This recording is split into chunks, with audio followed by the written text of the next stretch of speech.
Hmm, welcome to learning ভাইয়া online. আজকে এই সিপ্রেট স্যালোডের যে গ্রামারের নিউজের পার্টগুলো আছে সেগুলো করব, ঠিক আছে? রাইট। আচ্ছা, শুরু করছি তাহলে। Grammar in use. ওকে, দেখো সবার প্রথমে কী রয়েছে? সবার প্রথমে রয়েছে এক্সারসাইজ 4। এক্সারসাইজ 4-এ কি আছে? Underline the adverbs and state their kind. অর্থাৎ নিচের অ্যাডভার্বগুলির নিচে দাগ দাও এবং সেগুলি কী প্রকার তা বলো। আচ্ছা, সবার প্রথমে অ্যাডভার্বের ক্লাস, তোমাদের অ্যাডভার্ব যে পার্টস অফ স্পিচ সেগুলো ক্লাস করানো হবে। তাহলে এখানে যে কোয়েশ্চেন অ্যান্সারগুলো আছে গ্রামারের, সেগুলো আমরা করে দিচ্ছি, বুঝে নাও। এবং এরকম গ্রামার বেশি পড়ে না, জাস্ট এই বইয়ে জাস্ট এখানে আছে, আর কোথাও নেই। তাহলে এখানে করে দিচ্ছি, করে নাও। আর বাকি যে গ্রামারের কাজ সেগুলো হবে। তাহলে কী বলছে? অ্যাডভার্বগুলো যদি দাগ দাও এবং কি অ্যাডভার্ব তা মানে বিশ্লেষণ করো, মানে বলো। অ্যাডভার্ব হচ্ছে সাধারণত অনেক প্রকার হয়ে থাকে। তাহলে অ্যাডভার্ব সাধারণত অনেক প্রকার হয়ে থাকে, যেমন অ্যাডভার্ব অফ ম্যানার হয়ে থাকে, adverb of frequency, adverb of time, adverb of place, এগুলো অনেক অ্যাডভার্ব হয়ে থাকে। তাহলে এখানে ওইগুলো আমাদেরকে মডিফাই করতে হবে, কোনটা বটে চিহ্নিত করতে হবে, ঠিক আছে? প্রথমে দেখো কি আছে? It is too hot today. It is too hot today. Too, আজ বড্ড গরম, প্রচণ্ড গরম। এখানে এই টুটা হচ্ছে কিন্তু আমাদের অ্যাডভার্ব, ঠিক আছে? কি অ্যাডভার্ব সেটা বলে দিচ্ছি, সেটা হচ্ছে adverb of manner. Adverb of manner কী হবে? Adverb manner. কারণ অ্যাডভার্ব ম্যানার মানে কি, যে তুমি এটা কোনো সাউন্ড, একটা ওয়ার্ড বা একটা ফ্রেজে, কোনো একটা শব্দ বা শব্দগুচ্ছে যখন তুমি দেখবে একটা ওয়ার্ড বা ফ্রেজে দ্যাট কি বর্ণনা করবে, that describes how an action is performed in a structure, sorry sentence, in a sentence. তাহলে হাউ মানে অ্যান অ্যাকশন কীভাবে একটা সেন্টেন্সের মধ্যে, বাক্যের মধ্যে পারফর্ম করছে, সেটা এখানে অ্যাডভার্ব ম্যানার কিন্তু বলবে। তাকে বলা হচ্ছে অ্যাডভার্ব ম্যানার। তোমাদেরকে একটা এক্সাম্পল দিই, তাহলে বুঝতে পারবে। ধরো একটা এক্সাম্পল দিলাম যে the moon science brightly. The moon science brightly, এখানে মুনটি চকচক উজ্জ্বল হবে, চকচক করছে। কীভাবে চকচক করছে? উজ্জ্বল হবে, ব্রাইটলি। তাহলে ব্রাইটলিটা তখন হয়ে যাবে কি? Adverb manner. মানে যেটা যেভাবে সে বলবে। যেমন আরেকটা উদাহরণ বলতেছি, যেমন বললো হি ওয়াল্ক স্লোলি। হি ওয়াল্ক স্লোলি, অর্থাৎ সে ধীরে ধীরে হাঁটছে। সে কেমনভাবে হাঁটছে? স্লোলি হবে। তাই সেই স্লোলিটা হয়ে যাবে adverb of manner. He walk slowly. তেমনি এখানেও it is too hot today, আজ বড্ড গরম। তাহলে এখানে কেমন গরম? টু মানে বড্ড। তাহলে এখানে টুটা হয়ে যাবে অ্যাডভার্ব অফ ম্যানার, রাইট? 2 নম্বর বলছে the girl seldom visits my house. The girl seldom visits my house, এই সেলডমটা হয়ে যাবে এখানে সঠিক উত্তর। সেলডমটা কী ধরনের হবে? সেলডম মানে কি বলছে? মেয়েটি কদাচিৎ আমার বাড়িতে ঘুরতে আসতো। মেয়েটি কদাচিৎ আমার বাড়িতে ঘুরতে আসতো। তাহলে কি এখানে কদাচিৎ ঘুরতে আসতো, মানে এখানে হচ্ছে এটা সঠিক উত্তর হবে অ্যাডভার্ব অফ ফ্রিকোয়েন্সি। তাহলে সেলডম হবে, আর হবে adverb of frequency. Adverb of frequency মানে কি? ধরো বলছি এটা একটা ঘটনা কীভাবে একটা সেন্টেন্সে অনুষ্ঠিত হচ্ছে, কীভাবে সেন্টেন্সে বসছে। How often an action happens, মানে কীভাবে একটা সেন্টেন্সে ঘটছে জিনিসটা, ঠিক আছে? How often an action happens, action happens. তাহলে একটা জিনিসটা কি ঘটছে, মানে the girl seldom visits my house. মেয়েটি কীভাবে আসতো? কদাচিৎ, মানে সবসময় আসতো না, কদাচিৎ মোটামুটি শতকরা হবে এরকম, মানে এটা কম কম আমাদের বাড়িতে আসতো, ঠিক আছে? তাহলে এখানে দ্য সেলডম মানে কি জিনিসটা হচ্ছে তোমার আচ্ছা, the seldom visits my house, ঠিক আছে? তাহলে এখানে মানে একটা ঘটনা কি হচ্ছে? হ্যাপেন্স, ঘটছে এখানে। এরকম অনেকগুলো ঘটনা ঘটতে পারে। অ্যাডভার্ব ফ্রিকোয়েন্সি কতগুলো আমি ওয়ার্ড দিয়ে বলে দিয়েছি, সেগুলো মনে রাখো। সেগুলো যদি ওই ওয়ার্ডের মধ্যে থাকে তাহলে বুঝে নেবে যে ওয়ার্ডটা হচ্ছে ওই, মানে ওই পুরো বাক্যটা হচ্ছে অ্যাডভার্ব ফ্রিকোয়েন্সি, ঠিক আছে? সেগুলো হতে পারে অলওয়েজ, হতে পারে, তারপরে তোমার ইউজুয়ালি হতে পারে, দেন তোমার সামটাইম, ঠিক আছে? নেভার, অফেন, রিয়েলি, এগুলো ওই ওয়ার্ডগুলো যদি থাকে কোনো সেন্টেন্সের মধ্যে, তাহলে বুঝে নেবে যে সেগুলো হচ্ছে অ্যাডভার্ব ফ্রিকোয়েন্সি। ক্লিয়ার? আচ্ছা, তাহলে এটা হবে সঠিক উত্তর। সেলডম হবে নিচে দাগ, দেন হবে এটা অ্যাডভার্ব ফ্রিকোয়েন্সি। অ্যাডভার্ব ফ্রিকোয়েন্সি বোঝা গেল? সিএর থেকে বলেছে he searched everywhere for the book. বোঝা যাচ্ছে এখানে এভরিহোয়ার মানে কি? প্রত্যেক জায়গায়, সর্বত্র। তাহলে সেই সর্বত্র বইটির জন্য খোঁজ করছিল, বা বইটির জন্য সে সব জায়গায় খুঁজছিল। তাহলে সব জায়গায়, প্লেস, জায়গা মানে প্লেস, হোয়ার, এভরিহোয়ার। তাহলে এটা হবে কি? Adverb of place. ডিয়ার থেকে বলেছে the boy runs fast. The boy runs fast, এইখানেও বললে কী হবে তোমরা বলতে পারবে। এখানে কোনটা হবে? Adverb runs. আচ্ছা, রানসের নিচে দাগ দিলাম। তাহলে এটা কি কাইন্ডের অ্যাডভার্ব হবে, মানে কি কাইন্ডের অ্যাডভার্ব হবে এটা? দ্য বয় রানস ফাস্ট, ছেলেটি দৌড়াচ্ছে, ঠিক আছে? ছেলেটি দ্রুত দৌড়াচ্ছে, জোরে বা দ্রুত দৌড়াচ্ছে। আমরা প্রথমে বললাম যে যখনই কোনো জিনিসকে, মানে কি করে একটা ঘটনা ঘটছে, একটা সেন্টেন্সের একটা শব্দ বা শব্দগুচ্ছের মধ্যে, তখন সেটা হবে কি? Adverb of manner. Adverb of manner. তাহলে এখানেও এটা কি হবে? Adverb manner. কারণ কি, দ্য বয় রানস ফাস্ট, ছেলেটি কেমন দৌড়াচ্ছে, দ্রুত দৌড়াচ্ছে। It is too hot today, গরমটা কেমন, বড্ড গরম। ছেলেটি কেমন দৌড়াচ্ছে, দ্রুত দৌড়াচ্ছে, তাহলে এটা হবে অ্যাডভার্ব ম্যানার। আশা করে বোঝা গেলো, ক্লাস হবে, নিশ্চিন্ত থাকো, মানে নিশ্চিন্ত থাকো, অসুবিধা কিছু নেই। তাহলে উত্তরগুলো বলে দিচ্ছি আরেকবার, সাম আপ করে নাও, দেখে নাও। আচ্ছা, প্রথমটা হয়ে যাবে অ্যাডভার্ব ম্যানার, দ্বিতীয়টা হয়ে যাবে অ্যাডভার্ব ফ্রিকোয়েন্সি, তারপরটা অ্যাডভার্ব প্লেস, তারপরটা আরও অ্যাডভার্ব ম্যানার। ওকে, চলে যাচ্ছি এক্সারসাইজ 5-এ। এক্সারসাইজ 5-এ কি আছে দেখা যাক। Underline the clauses in the following sentences and state what kind of clauses they are. And state what kind of clauses they are. তাহলে কি বলেছে, বলেছে নিচের বাক্যগুলিতে ক্লজগুলি নিচে দাগ দাও এবং বলো ওগুলো কি ধরনের ক্লজ, বলো ওগুলো কি ধরনের ক্লজ। ক্লজ জানো, আশা করো অনেকেই, যারা জানো তারা উত্তর করতে পারবে সহজে। আমি এবার বলে দিচ্ছি, দেখে নাও। এগুলোর ক্লাস হবে, ঠিক আছে, চিন্তার কিছু নেই, সবাই ক্লাস হবে, অসুবিধার কিছু নেই, আমাদের চ্যানেলের সাথে যুক্ত থাকো। তাহলে দেখা যাচ্ছে প্রথমটা কি আছে, প্রথমটা আছে C asked me what my name ওয়াজ।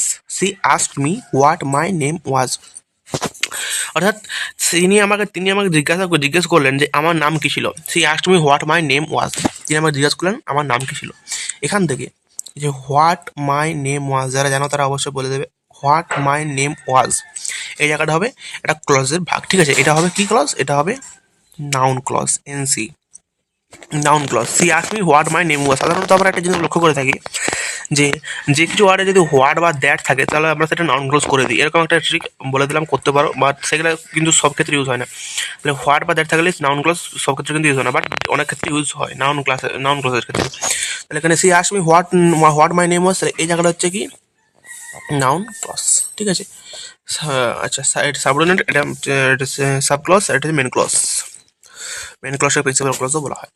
2 নম্বরে he is a friend who has always helped me. He is a friend who has always helped me, সে আমার বন্ধু যে আমাকে সর্বদা সাহায্য করেছে। এখানে আমরা বলতে পারবে কি হবে, এখানে আমার বিশেষত যে WH ওয়ার্ড, যে WH ওয়ার্ড আছে সেগুলোর ক্ষেত্রে অনেক কিন্তু বুঝে বুঝে করতে হয়। তাহলে হি is a friend who has always help me, who has always help me, এই জায়গার নিচে দাগ হবে এবং এটা হয়ে যাবে কি, এটা হয়ে যাবে অ্যাডজেক্টিভ ক্লজ, এটা হয়ে যাবে অ্যাডজেক্টিভ ক্লজ। এই হু, ঠিক আছে, এতে হু, হুইচ এগুলো থাকলে কিন্তু অ্যাডজেক্টিভ ক্লজ সাধারণত হয়ে থাকে। 3 নম্বরে বলছে please enter the room when you are ask to. Please enter the room when you are ask to, অর্থাৎ দয়া করে তখনই ঢুকবেন ঘরে যখন আপনাকে ঢুকতে বলা হবে, ঠিক আছে। তাহলে কি এখানে যেগুলো আমরা WH দেখতে পাচ্ছি এখানে সবগুলো চিনতে পারবে। তাহলে হোয়েনের পরে যে বাক্যটা আছে when you are ask to, এই জায়গাটা হয়ে যাবে আমাদের ক্লজ, হোয়েন থেকে এই দূর পর্যন্ত এটা যাবে আমার কি ক্লজ, এটা হবে আমাদের অ্যাডভার্ব ক্লজ, অ্যাডভার্ব ক্লজ, ঠিক আছে। ডিরেক্টলি বলেছে that he will win is known to us, is known to us, আচ্ছা ঠিক আছে। That he will win is known to us, অর্থাৎ কি যে সে জিতবে এটা সকলের জানা।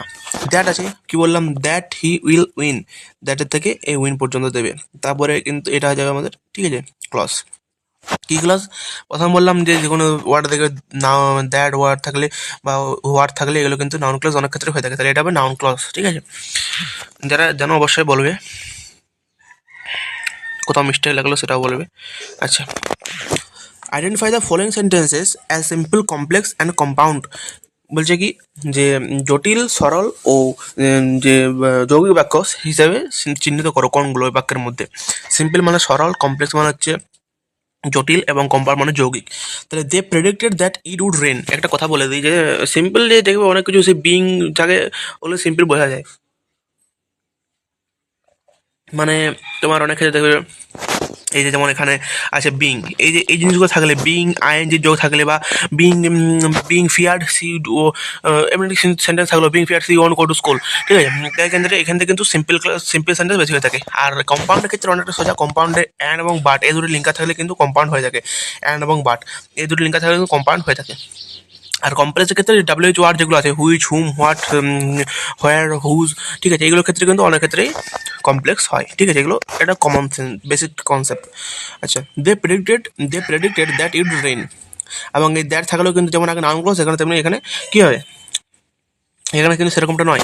তাহলে they predicted that it would rain, ঠিক আছে, দ্যাট ইট উড রেইন, তাহলে কী হবে এখানে, এটা হয়ে যাবে কি কমপ্লেক্স সেন্টেন্স, এটা হয়ে যাবে কমপ্লেক্স সেন্টেন্স, যে বললাম যে অনেকগুলো ক্ষেত্রে এরকম হয়ে থাকে কমপ্লেক্স সেন্টেন্স। বিটা বলেছে the weather being fine the children went out play, being আছে, the weather being fine, the children went out play, এগুলো চিনে রাখার একটা কৌশল আর কি। তাহলে এটা হবে simple simple sentence. Rabi woke up early but he could not reach school on time, but he could not reach school in time, but আছে, কি বললাম, কম্পাউন্ড সেন্টেন্স।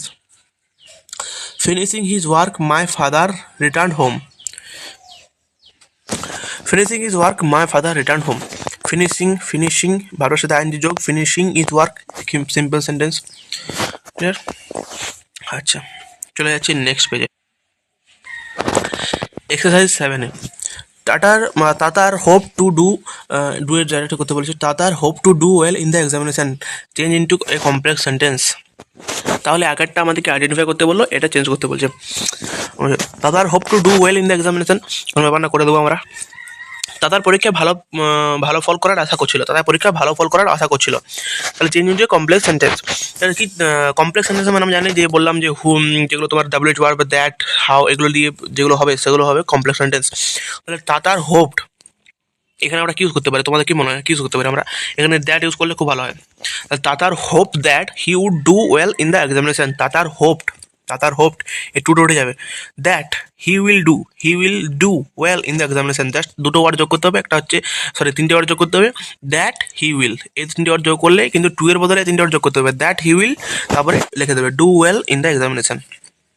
ক্লিয়ার? আচ্ছা, 2 নম্বরটা কি বলেছে? The headmistress arrived and the meeting began. আচ্ছা, মানে হচ্ছে প্রধান শিক্ষিকা পৌঁছালেন এবং মিটিং শুরু হলো। এটা কিসে আছে বলো তো? এটা অ্যান্ড আছে, মানে এটা কিসে আছে বলো তো, বলতে পারো তোমরা? এটা হচ্ছে কম্পাউন্ডে। এটা করতে হবে কমপ্লেক্সে মানে প্রথম বললাম নিয়ম একই, যে হোম WH word that how use করতে হবে লিঙ্গার। তাহলে the headmistress arrived and the meeting began, তাহলে ডাব্লিউএইচ ওয়ার্ড যোগ করতে হবে, যে কি লিখবে, when the headmistress arrived the meeting began, মানে যখন প্রধান শিক্ষিকা পৌঁছালেন মিটিং শুরু হলো। তাহলে when the headmistress arrived meeting began, অ্যান্ডটা উঠে গিয়ে জাস্ট আগে একটা হোয়েন হবে, তারপরে পুরো ওয়ার্ডটা লিখে দিলে হবে, the headmistress arrived the meeting began, just অ্যান্ডটা উঠে গিয়ে একটা কমা হবে, কমাটা দেবে কিন্তু, ঠিক আছে? ওকে, সেটা বলেছে Ayesha was surprised when she hard the news, change into a simple sentence. Hard আছে এখানে, এর সাথে আমরা যদি আইএনজি যোগ করে দিই কি হবে, hearing the news Ayesha was surprised, সুন্দরভাবে হয়ে গেল, বোঝা গেল? এটা হবে simple sentence. Hearing the news, point উঠে যাবে, হিয়ারিং দ্য নিউজ, হার্ডটা হবে hearing the news Ayesha was surprised. এগুলো একদম সোজা। ডিটে বলেছে you must work hard to be successful in life, মানে তোমাকে অবশ্যই কঠোর পরিশ্রম করতে হবে জীবনে সফল হতে হলে। You must work hard to be successful in life, এটা কম্পাউন্ড করতে বলেছে। কম্পাউন্ড মানে সিম্পল অ্যান্ড বা বাড়িতে করতে হবে। তাহলে কি বলেছে, তোমাকে অবশ্যই কঠোর পরিশ্রম করতে হবে জীবনে সফল হতে হলে। অর্থাৎ যদি এভাবে লিখি যে কঠোর পরিশ্রম করো এবং তুমি জীবনে সফল হও, কঠোর পরিশ্রম করো এবং তুমি জীবনে সফল হও, work hard and you will be successful in life. তাহলে ওয়ার্ক হার্ডটা আগে হবে and you will be successful in life, work hard and you will be successful in life, এটা হবে কম্পাউন্ডে চেঞ্জ হয়ে গেল, right? Okay, thank you so much. আজকের ক্লাস এখানে শেষ করলাম, দেখা হচ্ছে পরের রাইটিং অ্যাক্টিভিটি নিয়ে। সকলে ভালো থাকো, সুস্থ থাকো।